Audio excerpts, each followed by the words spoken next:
Tarixten bu yanki en dağlık 20 matematikler.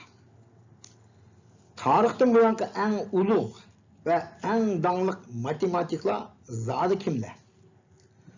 Bu sualga cevap veriş anca asan toxtamaydı. Çünkü hazırkı zaman matematika fennin şekillenişiga zor töhf koşkan matematikler miladiyeden ilgirki 7. yıllardan başlapla tarihi materyallarda hatırlangan. Matematiklarni bağlaşta okşamagan medeniyet, okşamagan din ve okşamagan siyasi tüzümde bir-birisi bilen farklıdığan halda xulaslaştırılgan. Ularning bir qismlari rivayet köçek süptüde fakat egizaki şekilde saqlanıp kalgan boğaşqa, ularning mevcutligi doğruluqmi talaş tartışla toxtumay davamlaşıp gelmekte. Matematikning insaniyat taraqqiyotiga oynagan roli intayin zordur. Matematika elektronni neçe ming, hatta neçe 100 ming kilometrden jiroq ağırlıkka tarqilishni amalga oshirdi. Canlılarning DNA qurilmasini tuzib chiqishga hal qilg'uch imkoniyat yaratdi. Kompüter texnikasini barliq keltirdi ve onun yüksek terakkiyatıga nazariyaviy asos tikledi. Kainat sistemasini texmi iniq tushundirdi. Kozmologiya tadqiqotining ilgari surishini barpo qildi. Bir eg'iz so'z bilan xulosalab aytganda, matematika, fen texnika jumladan tabiiy ve ijtimoiy fanlarning ayrılmaz asosi bo'lib qoldi. Matematikadan ayrılsa, medisina olimlari yaxshi dorilarni topolmaydi. İnjenerlar yeni türdeki maşinlarni ishlab chiqara olmaydi. Astronomiya ve astrologiya tadqiqoti to'xtab qoldi. Kompüter mutaxassislar yeni yumshoq detallarni ishlab chiqara olmaydi. Qisqasi, kundilik turmushimiz uchun zarur bo'lgan barliq narsalar yo'qladi. Köpünç şeylerge o'xshash biz hazır bilip yoki bilmasdan ishtilib kelayotgan matematik hukmlari bir kechada tuyuqsiz paydo bo'lib qolgan narsa emas. Matematiklarning bösüş xarakterlik yeni teoremlarni ispatlash ve yeni tanımlarni tuzish uchun uzun vaqt sarf qilish, jafoliq ajr singdirish talab qilindi. Alayda tefekkür qilish qobiliyat talab qilindi. Yenilik yaratish uchun tiklangan qattiq iroda talab qilindi. Nurg'unlagan tajriba sinoqlarni zerikmay davomlashtiradigan favqulodda xarakter ve nihoyatda oz kishilarga mansub bo'ladigan talay talab qilindi. Demak, minglagan yoki hatta 100 minglagan matematiklar mag'lub bo'lib oradan chiqqan nihoyatda oz sondagilar matematik tadqiqotida yenilikni bayqa oladi.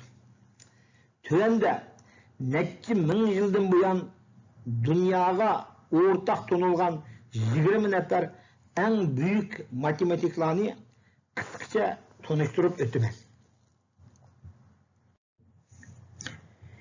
Evklid miladiyadan burungi 322 yıldan 275 yıllarda qadimki Gretsiyada yashagan. U Evklidian geometriya ve Evklidian algoritm orqali dunyoga tanilgan. Misrning Iskandariyadagi Evklid Gretsiya matematika olim bo'lib, geometriyaning qurg'uvchisi deb qaraldi. Evklidning Elementlar nomli shonliq asri jami 13 kitobdan tarkib topgan bo'lib, matematika haqidagi en qadimki ve ta'siri eng kuchli kitoblarning biri deb tanildi.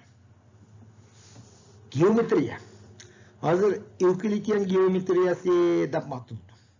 Gerçi Evklidning elementlarning nuqtaliq mazmuni bo'lsa-mu, ammo uning da yana tüp sanlar nazariyasini umumyüzlük tanıştırıp çıkıldı. Bunun başka Evklidning optika haqidagi asarlarimi hozir keng doirada itiraf qilindi.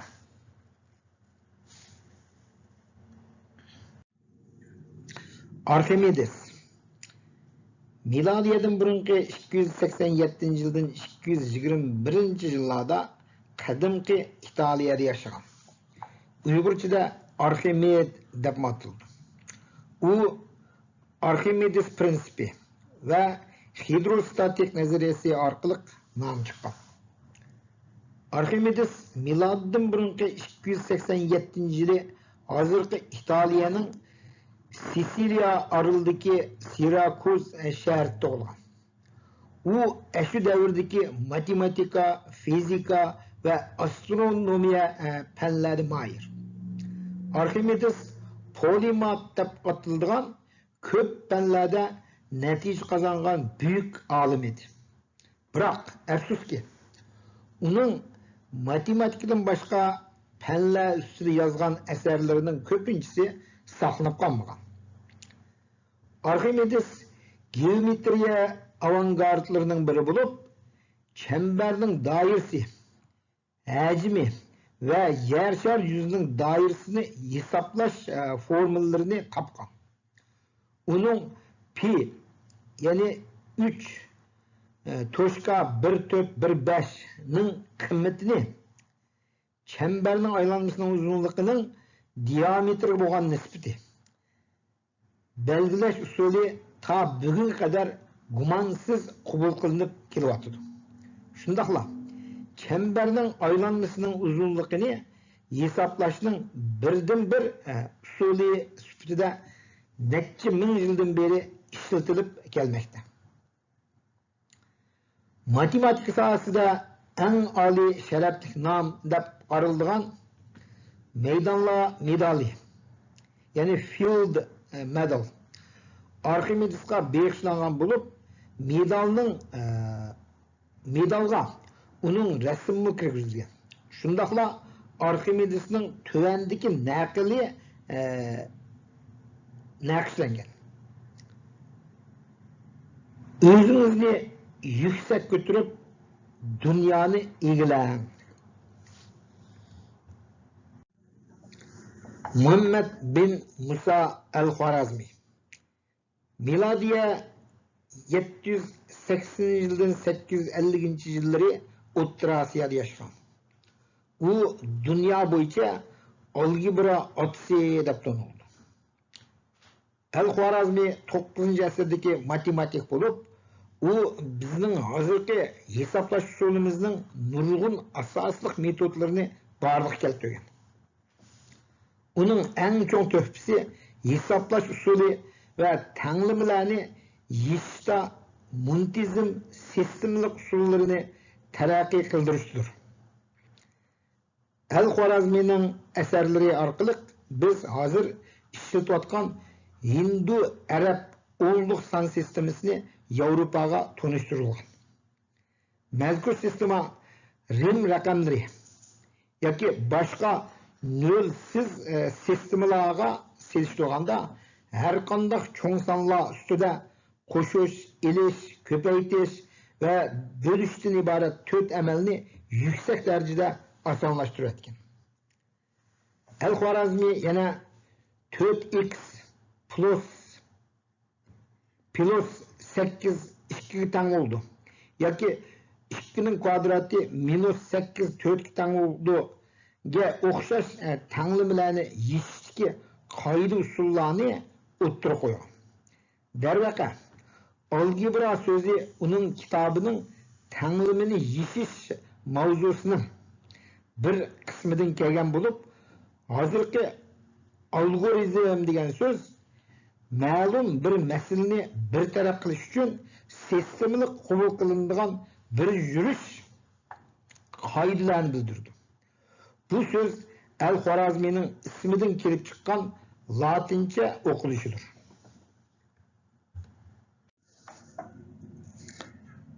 Leonhard Euler 1776 yıldan 1783 yılları yaşagan. O Euler kıyasi, Euler tanımlısı, Euler sani bilen nam çıkargan. Leonhard Euler'nin matematika koşkan töhfisiga qarata Fransiyalik dаңlıq astronomiya ve matematik alimi Pierre Simon Laplace Euler'nin eserlerini cezmen okuyun, kayıt okuyun.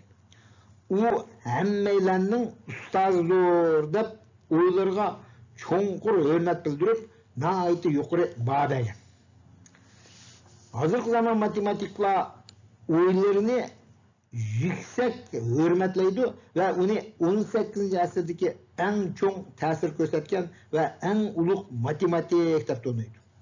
Euler tapkan nurgun matematik hukum, formula, tengleme ve turaklık sanla fen teknikinin hem sahasında keng ko'lamda qo'llanıp gelmekte. Euler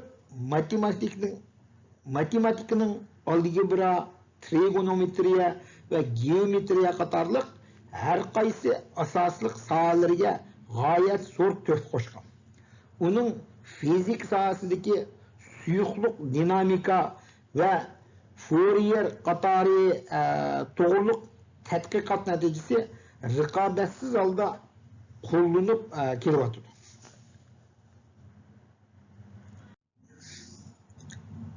Isaac Newton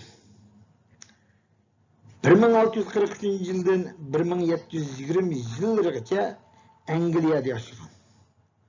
O Newton hareket kanunu, kalkulus ve Newtonian mexanika bilen nam çıkargan. Sir Isaac Newton klassik mexanikinin kurguçu atlılarının biri dep tanıldı. Şundaqla o cheksiz kichiklik differensial hukumunu tikilgan.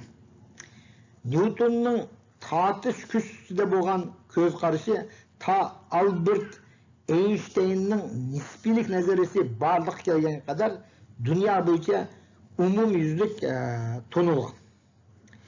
Newton'un matematika koşkan en görünürlük töhfisi kalkulus. Aynı vakitte cheksiz kichiklik differensial dep atalgan.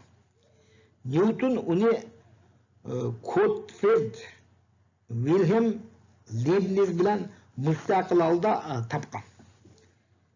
Newton deniz dolkununun yer şarığı gösterken tesirini tüncü bulup düşendirgen ve Kepler'nin seyyarı hareket kanuniyetini ispatlap cazimleştirген. Onun optik haqidagi tadqiqoti zamonaviy teleskopning kashf qilinishiga asosliq sabab bo'lgan.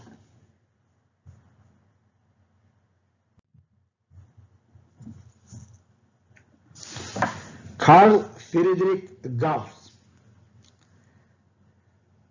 1777 yıldan 1855 yılgacha Germaniyada yaşagan. O normal taksimlash funksiyasi ni tepish, Lalandi mukafoti ve Copley medaliga erishganligidan dunyoga tanilgan. Carl Friedrich Gauss qadimgi Yunonliklardan buyangi eng ta'sirli matematik bo'lishi mumkin. Uning matematika ve fizikinin her qaysi sohalari qo'shgan töhfisi tunji o'rin turdi. Gauss 7 yaş vaqtidan başlapla o'zining matematik qobiliyatini sinfidagi boshqa saboqdoshlariga namoyon qilgan. Uning bir qism mashhur asarlari Gauss'ning qonuni ve Igrigium teorema ni o'z ichiga olgan bo'lib, u yer sharining asli shaklini buzmay xarita orqali ko'rsatib bo'lmaydi deb yakun chiqargan. U tunji bo'lib Euclid bo'lmagan, ya'ni non-Euclidean geometriyaning mümkünçilikini faraz qilgan bo'lsa-mu, biroq uning bu to'g'risida yozgan asarlari nashr qilinmagan. Pifagoras milodiyadan burungi 578 yildan 505 yillarda Gretsiyada yashagan. Uyg'urchada Pifagor deb ataladi. U Pifagor termisi nisbatlar nazariyasi bilan dunyoga mashhur. Samosluq Pifagoras miloddan ilgirki 570 yillari atrofida yashagan. Ko'pincha qadimgi Gretsiyaliklarga o'xshash, uning dastlabki hayoti to'g'risida ko'p xotirlar yo'q. Uning asarlari faylasuf bo'lish sifati bilan Plato va Aristotel, shundaqla Johannes Kepler ve Isaac Newton qatorliq olimlarga cho'ng ta'sir ko'rsatgan. Gerçi uning haqiqiy mavjud bo'lish bo'lmasligi to'g'risida hozirga qadar talash tortishlar davomlashayotgan bo'lsa-mu, tarixdagi nurg'unlagan matematik bayqashlar Pifagorga bir taqishidi. Bularning ichida eng dangliq bo'lgani belkim Pifagor termisi. O ismi bilan atalgan bo'lishi mumkin. Chunki maktab tarbiyasi ko'rgan har qanday kishi bu termini o'rgangan. Nurg'un tarixshunoslar mazkur termini Babilonliklar tarafidan Pifagor davridan burunla tonilganligini o'ttirib qo'yib keldi. Pifagor yana nisbatlar nazariyasining bayqilishiga mas'ul bo'lgan bo'lishi mumkin. Bernoulli ailesi 1660 yildan 1780 yillari Fransiyada yashagan. Bernoulli aile a'zolari Bernoulli taqsimlash funksiyasi, Bernoulli sonlar, Bernoulli prinsipi bilan dunyoga tanilgan. Matematik dünyasında Bernoulli ailesi en üstün o'rinni egallaydi. Aslida Belgiyaning Antwerp'den kelgan Jacobi Bernoulli ve uning inisi Johann Bernoulli jamiyatidagi dastlabki matematik olimlar edi. Keyincha mazkur oiladanlar 13 nafar dangliq matematiklar fan texnik dunyosida nom chiqargan. Jacobi bilan Johann her ikisi cheksiz kichiklik kalkulus bilan shug'ullangan bo'lib, Bernoulli sonlar ve Prachistochron agirsizligi qatorliq nazariya ve dalillar bilan dong'i chiqqan. Jacobining o'g'li Daniel Bernoulli mazkur oilaning eng ko'zi ko'ringan a'zolarining biridir. Uning eng munavvar asri Bernoulli prinsipi bo'lib, karburator ve aeroplan qanotinin ishlash xususiyatiga matematiklik tushuntirish berdi. U yana ehtimollik ve statistika sohasiga mohiyatlik to'xtab qo'shgan. Masalan, Bernoulli taqsimlash funksiyasi hozirgi zaman statistikada naiti ko'p qo'llanildi. René Descartes 1596 yildan 1650 yillari Fransiyada yashagan. Uyg'urchada Descartes deb ataladi.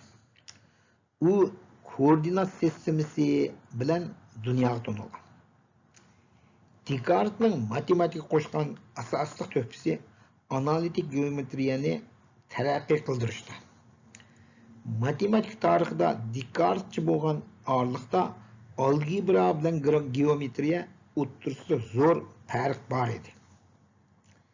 Bir tarafdan son ve noma'lum miqdorlarni simbol ve abstrakt hukmlar orqali bir taraf qilish metodi mavjud bo'lib, yana bir tarafdan geometriyalik shakl va qattiq jismlar ayrim holda tadqiq qilinadi. Descartes'ning analitik geometriyasi bu ikki sohani birlashtirdi. U koordinat sistemasida geometriyalik graf va egri chiziq orqali algebra shakllari va tanlimiga vakillik qilish ideyasini tunji qitim o'ttirib qo'ydi.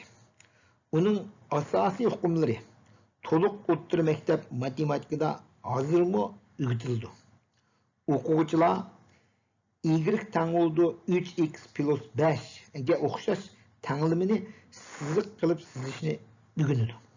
Masalan, y tang bo'ldi x ning kvadrati minus 4 ga o'xshash tanglima koordinat sistemasida parabola bo'lib chizildi.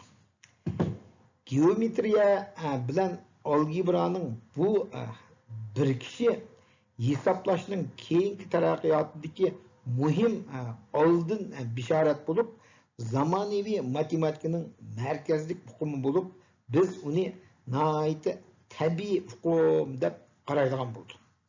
Descartes'ning asri intayin negizlik bo'lib, biz u topgan koordinat sistemasini Kartesian tuzligi deb ataydigan bo'ldik. Leonardo Fibonacci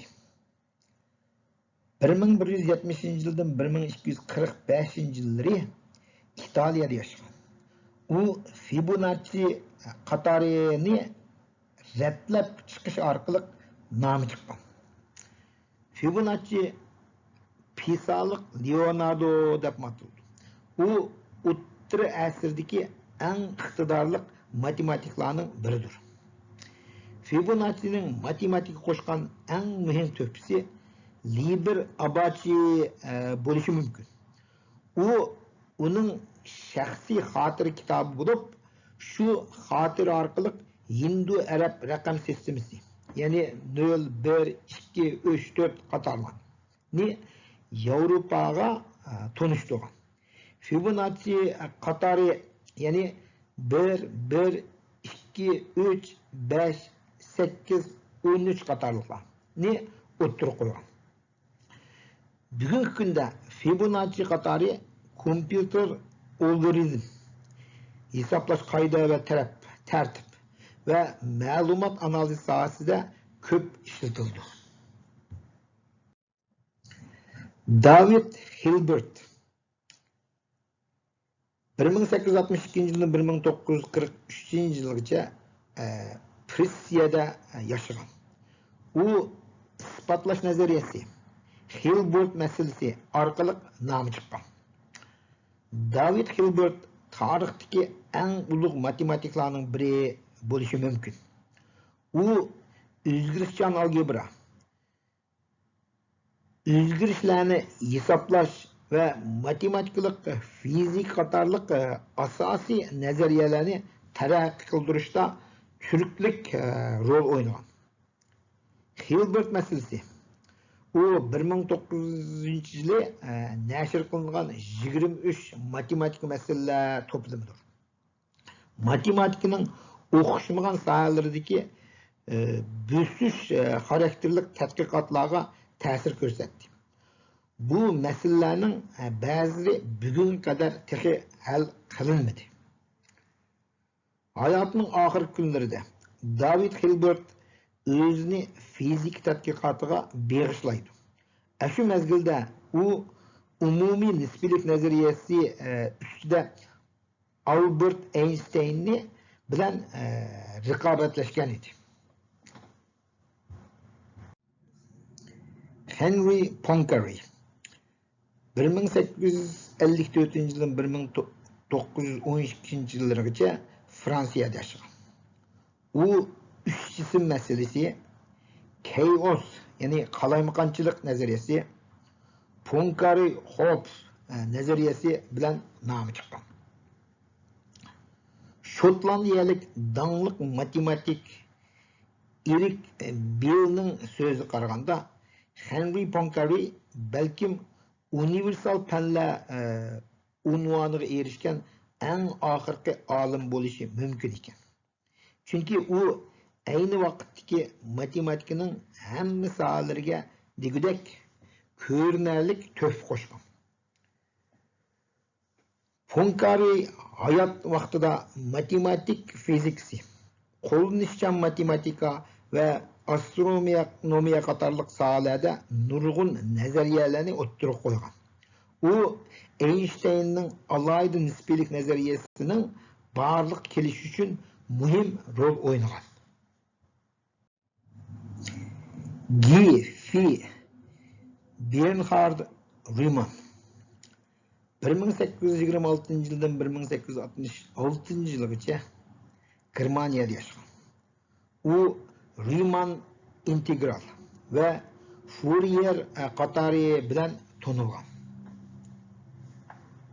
George Bernhard Riemann Germaniyaning Dannenberg atrofidagi bir kichik yezda tug'ilgan.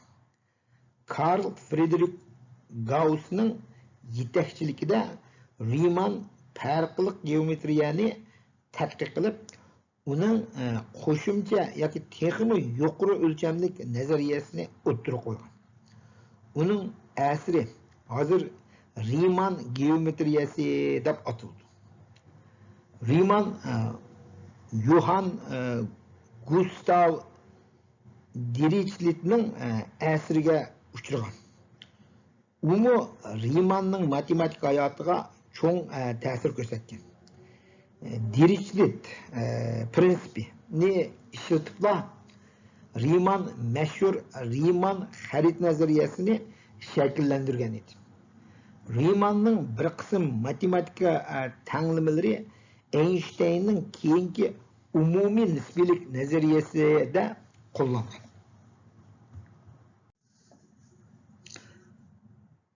Alan Turing 1912 yildan 1954 yilları Angliyada yaşagan. U Enigma kriptoanaliz Turing ispati orqali dunyoga tanilgan. Hozirgi zaman kompyuter texnikasining qurg'uvchilarining biri deb qaraldi. Ikkinchi dunyo urushi mezgilida Natsist Germaniya axborot tori buzilib bo'lmaydigan to'l deb qaraladi. Natsistga qarshi nurg'un ittifoqdosh davlatlar natsistlarning yuqori qo'mondonlik organining muhim uchurlariga erishamasa, oxirida urushda jazman utirib qo'yishidan bek ansirgan edi. Mana shunday oshqushliq paytda Alan Turing azaldan ko'rinib bakmagan matematika ve şifre analiz iqtidori bilan polshalik kriptograflar yasagan bombe deb atiladigan hisoblash asbobini ko'rinarli darajada ilg'orlashtirdi. U Enigma kodini tezroq yechib bera oladigan mashina bo'lib, Nazi Germaniyaning og'dirishida muhim rol o'ynagan. Urush oxirlashgandan keyin Turing Buyuk Britaniya davlatlik fizik tajribxonasining a'zosi bo'lib, shu yerda eng baldur saqlangan programma kompyuterlarining biri bo'lgan avtomatik hisoblash mashinasini loyihalab chiqdi. Kasbiy hayotining keyingi mezgilda Turing o'zining diqqatini nazariyaviy biologiyaga markazlashtirdi. U dal shu vaqtda biolosof Jabunskining reaksiyasini matematikalik uslubda oldin ola faraz qilgan. Mazkur reaksiya 1960-yillarda bayqalishga boshlangan. Carl Gustav Jacobi 1804 yildan 1851 yilları Germaniyada yaşagan. U Jacobining elliptik funksiyasi bilan Jacobi almashtirish qonuni orqali tanilgan. Carl Gustav Jacobi 19. əsrdəki dаңlıq matematiklarının biri. Onun elliptik funksiya nəzəriyyəsi tüzüşü bəlkim onun bu sahaya qoşqan ən çox töhfəsi bolışı mümkün. Jacobi differensial tanımlar və rasyonel mexanika tədqiqatında mühim rol oynadı. Məsələn, Hamilton Jacobi nəzəriyyəsini o'ttirib qoygan. Onun üstüge Jacobi mexaniklik dinamika və sanlar nəzəriyyəsi sahəsində ko'rinarlik töhfə qoşqan. Blaise Pascal 1623 yıldan 1662 yılı Fransiyada yaşagan. U Pascal üçbulungi ihtimallik nazariyasida nam chiqqan. Fransiyalik matematik Blaise Pascal bu tizimlikdagi nurg'un kishilarga o'xshash matematikaning bir qancha sohalariga töhfə qo'shgan. Pascal üçbulungi algebra ve başka joylarda muhim bo'lgan bir yurish sonlar to'pining koeffitsiyentini hisoblashning ajoyib qulaylik usuli bilan ta'minlaydi. U yana dunyodagi tunji mexaniklik hisoblag'uchining biri. Zamonaviy kompyuterlarning jiroq va ibtidoriy tuqquni bo'lgan mashinani yasab chiqqan. Pascal'mı tasodifiy o'yinlarni, ya'ni qima analiz qilishdan kelib chiqqan ehtimollik nazariyasini barliq keltiruvchilarning biri. Pascal'ning ehtimolligining asosiy to'g'risidagi xizmati bizning matematikalik usulda fursat va xatarni tushunish iqtidorimizning boshlanishiga vakillik qildi.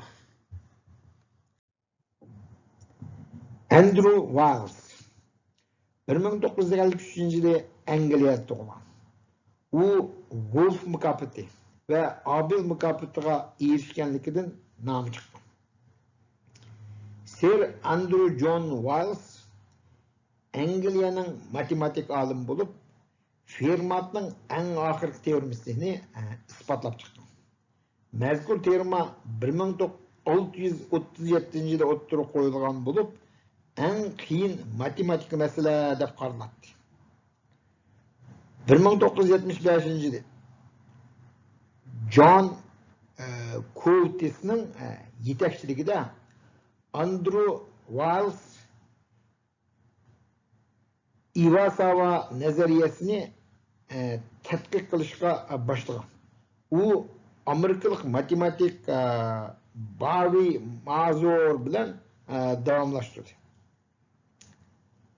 Onun en ko'rinarlik bösüşü nuqtası 1990 yıllarının 5'ida modillik nazariyasının köp kısmını ispatlagan. İlgiri Taniyama, Shimura, Perazi deb atıladı. Modillik nazariyasını mahiyettin Fermatning en ahir teoremasini bilan münasebetlik bulup onu ispatlashga oshqushliq rol o'ynagan. Wiles efendi hozir Angliyadagi Oxford universitetining tadqiqot professori bo'lib ishlayapti.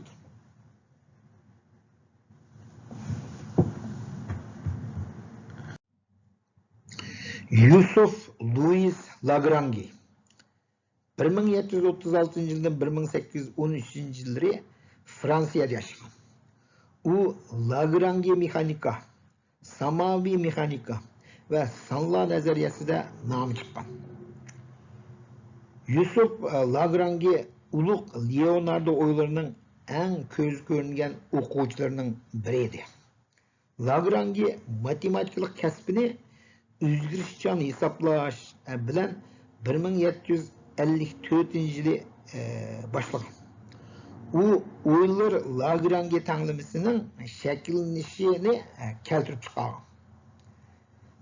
Bir qancha yildan keyin Lagrange klassik mexaniklarni isloh qilib Lagrangian mexanikasini tanıştırdı.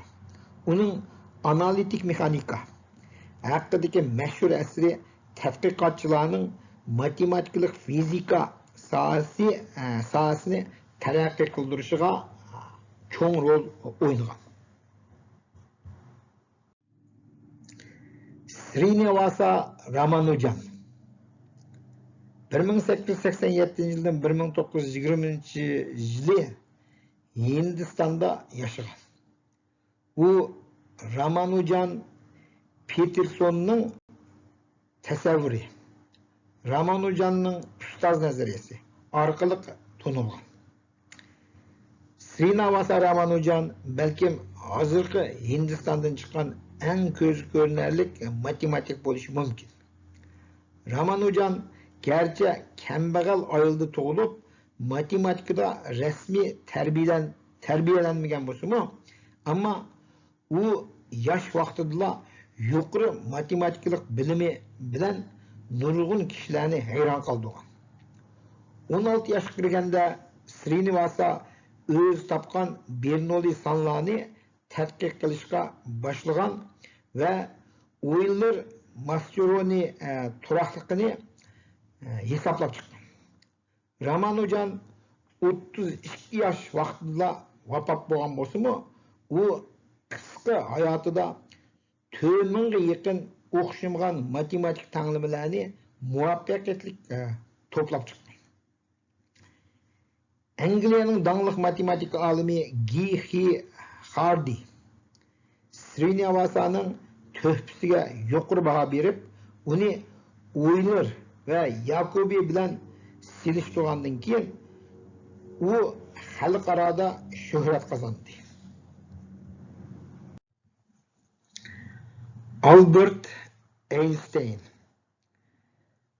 1879 yildan 1055 yilgacha Germaniya va Amerikada yashagan.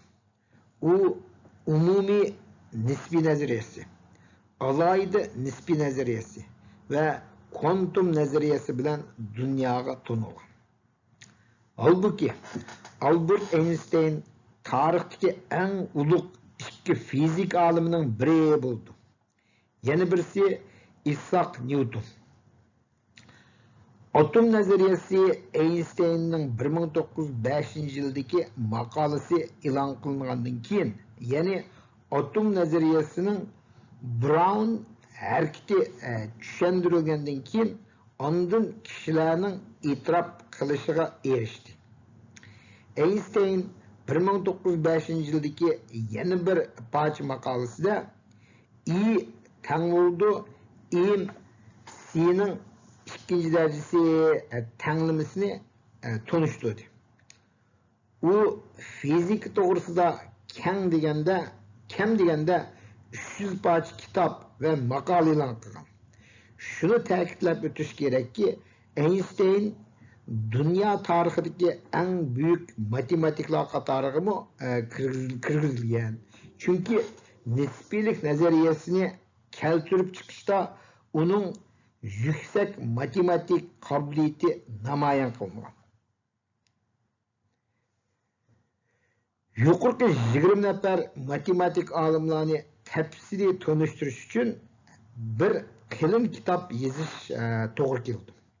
Men bu maqolamda ularning tarjimalini ixchamlab, nayte yüzaki holda tanishtirib chiqdim. Shunga kamchilik ve hatta hatalıklardan hali bulanmaydiganlikim aniq. Okurmanlarning tanqid bilan o'qib chiqishi, shundaqla Google'da izlash orqali bu olimlar to'g'riliq tushunchalarni to'liqlashni arzu qilaman. Matematika ve fizikaga qiziqadigan qarindoshlarga Carl B. Boyer matematik tarihi nomli donglik kitobini o'qishni tavsiya qilaman. Har qanday fanni o'rganishda uning tarixidan oz to'liq xabar tepish kasbiy jihatdan yetilib chiqishga ko'p foydasi bo'ladi albatta. Rahmat. To'g'liq Abdurazaq.